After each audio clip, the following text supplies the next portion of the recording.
ಸಿನಿಮಾಗೆ ಬಗ್ಗೆ ಗೊತ್ತಿರುವಂಥದ್ದು ಒಂದಷ್ಟು ವಿಷಯಗಳಾದರೆ ನಿಮ್ಮ ಒಂದು ಶೂಟಿಂಗ್ ಸ್ಪಾಟ್ಗಳಲ್ಲಿರಬಹುದು, ನಮ್ಮ ಪ್ರೇಕ್ಷಕರಿಗೆ ಗೊತ್ತಿಲ್ಲದೆ ಇರೋಂಥ ಒಂದಷ್ಟು ವಿಚಾರಗಳಿರ್ತವೆ. ಅಪ್ಪು ಶೂಟಿಂಗಲ್ಲಿ ಅಣ್ಣವರು ರೆಗ್ಯುಲರಾಗಿ ಬರೋರು. ಆ, ನನಗೆ ಪೂರಿ ಜಗನ್ ಅವಾಗ ಇನ್ನೂ ಹೆಸರು ಮಾಡಿರಲಿಲ್ಲ. ಆಮೇಲೆ ತುಂಬ ದೊಡ್ಡ ಹೆಸರು ಮಾಡಿಬಿಟ್ರು ಪೂರಿ ಜಗನ್ನಾಥ್ ಅವರು. ಆ ಸಿನಿಮಾ ಮಾಡಿದಾಗ ಪೂರಿ ಜಗನ್ನಾಥ್ ಅವರು ಇನ್ನು ಆ್ಯಕ್ಚುಲಿ ಅವರ ಮೊದಲನೇ ಸಿನಿಮಾ ಅಂತಲೇ ಹೇಳಬೇಕು ಅಪ್ಪು. ಅದನ್ನು ಆಮೇಲೆ ತೆಲುಗುಲಿ ಮಾಡಿದ್ರು ಇಡಿಯಟ್ ಅಂತ. ಅದು ತುಂಬ ಅದು ಹಿಟ್ ಆಯಿತು ರವಿ ತೇಜವ್ರನ್ನ ಹಾಕ್ಕೊಂಡು ಅವಾಗ. ಬಟ್ ಅವ್ರ ಸಿನಿಮಾ ಶೂಟಿಂಗ್ ಮಾಡ್ತಾನೆ ಅವ್ರ ಟೆಕ್ನಿಕ್ಕೆ ಭಾಳ ಇಷ್ಟ ಆಗೋದು. ಈಗ ತುಂಬ ಒಂದು ನಮ್ಗೆ ಫಸ್ಟ್ ಡೇ ಒಂದು ಸೀನ್ ಕೊಟ್ಟರು ನನಗೆ. ಫಸ್ಟ್ ಡೇ ಆ್ಯಕ್ಟಿಂಗ್ ಮಾಡೋದಕ್ಕೆ ಒಂದು ಸದಾಶಿವನಗರ ಪೊಲೀಸ್ ಸ್ಟೇಷನಲ್ಲಿ ಶೂಟಿಂಗು. ಒಂದು ದೊಡ್ಡ ಸೀನ್ ಇತ್ತು, ಶ್ರೀನಿವಾಸ ಮೂರ್ತಿ ಅವ್ರ ಜೊತೆ ಎಲ್ಲ ಕಾನ್ಸ್ಟೇಬಲ್ಗಳ ಜೊತೆ ಎಲ್ಲ ಮಾತಾಡೋದು. ಒಂದೂವರೆ ಪೇಜ್ ಏನೋ ಒಂದು ಪೇಜನ್ನು ಸೀನ್ ಇತ್ತು, ಒಬ್ಬೊಬ್ಬರನ್ನು ಮಾತಾಡ್ಸ್ಕೊಂಡು ಬರೋದೆಲ್ಲ.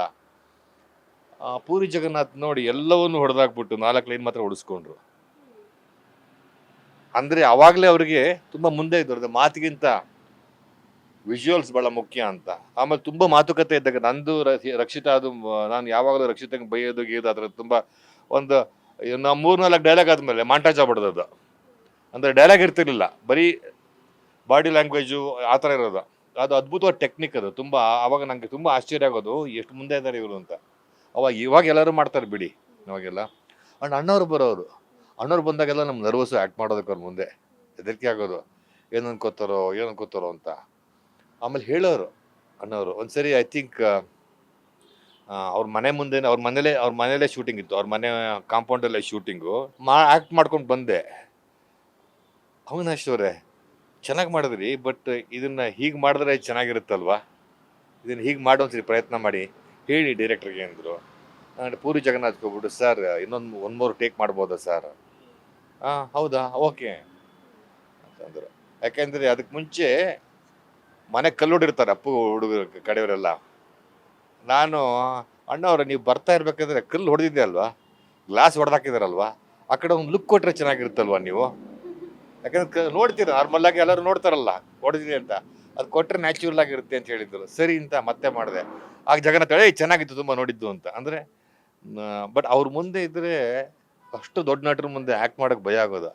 ಬಟ್ ಅವ್ರು ಏನೂ ಕೇಳ್ತಿರ್ಲಿಲ್ಲ ಅಣ್ಣವರು.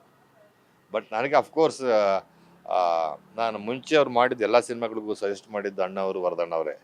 ಅವರೇ ಹೇಳೋರು, ಅವಿನಾಶ್ ಅವ್ರನ್ನ ಹಾಕಿ, ನಮ್ಮ ಕನ್ನಡದವ್ರನ್ನ ಹಾಕಿ, ಯಾಕೆ ನಮ್ಮ ಕನ್ನಡದಲ್ಲಿ ಆ್ಯಕ್ಟ್ರ್ಗಳಿಲ್ವಾ, ಬೇರೆ ಭಾಷೆಯವ್ರನ್ನ ಯಾಕೆ ತರ್ತೀರಾ ಅಂತೆಲ್ಲ ಕೇಳೋರು ಅಣ್ಣವರು. ಸೊ ಹಾಗಾಗಿ ನಮಗೆಲ್ಲ ದೊಡ್ಡ ದೊಡ್ಡ ಪಾತ್ರಗಳು ಸಿಕ್ಕಿದ್ದವಾಗ. ಬೇರೆ ಭಾಷೆಯವ್ರ ನಿರ್ದೇಶಕರು ಬಂದರೂ ಕನ್ನಡ ಕಲಾವಿದರನ್ನ ಹಾಕ್ಕೊಳ್ಬೇಕು ಅಂತ ಇನ್ಸಿಸ್ಟ್ ಮಾಡ್ತಿದ್ದ ಅಣ್ಣವರೇ. ತುಂಬ ಗ್ರೇಟ್ ಅಲ್ವಾ? ಹಾಗಾಗಿ ನಾವೆಲ್ಲ ಬೆಳಗ್ಗೆ ಸಾಧ್ಯ. ನಾವೊಬ್ಬನೇ ಅಂತಲ್ಲ, ಸುಮಾರು ಜನಕ್ಕೆ ಹಾಗೆ ಮಾಡಿದ್ದಾರೆ. ಪ್ರತಿಭೆ ಹೊರಗಡೆ ಬರುತ್ತೆ, ಗೊತ್ತಾಗುತ್ತೆ. ಈಗ ನಮ್ಮಲ್ಲಿ ಇದಾರಲ್ಲ, ಯಾಕ್ರಿ ಅವ್ರನ್ನ ಯಾಕೆ ಬೇರೆಯವ್ರನ್ನ ಹಾಕ್ಕೊಳ್ತೀರ, ಟ್ರೈ ಮಾಡಿ ಮಾಡ್ತಾರೆ ಅಂತ ಹೇಳೋರಂತೆ. ಸೊ ಆ ರೀತಿ ಸುಮಾರು ಜನಕ್ಕೆ ನಮಗೆಲ್ಲ ಆಪರ್ಚುನಿಟಿ ಸಿಕ್ಕಿದ್ದು. ಯಾಕಂದ್ರೆ ಅಪ್ಪು ನಂಗೆ ದೊಡ್ಡ ಬ್ರೇಕ್ ಕೊಡ್ತು ಅವಾಗ. ತುಂಬ ದೊಡ್ಡ ಪಾತ್ರ, 100 ದಿನ ಓಡ್ತು. ಸೊ ಅವೆಲ್ಲ ಅದಕ್ಕೆಲ್ಲ ನಾವು ಅವ್ರಿಗೆ ಋಣಿಯಾಗಿರ್ಬೇಕಲ್ವ. ಗ್ಯಾರಂಟಿ ನ್ಯೂಸ್, ಸುದ್ದಿ ಖಚಿತ, ನ್ಯಾಯ ನಿಶ್ಚಿತ.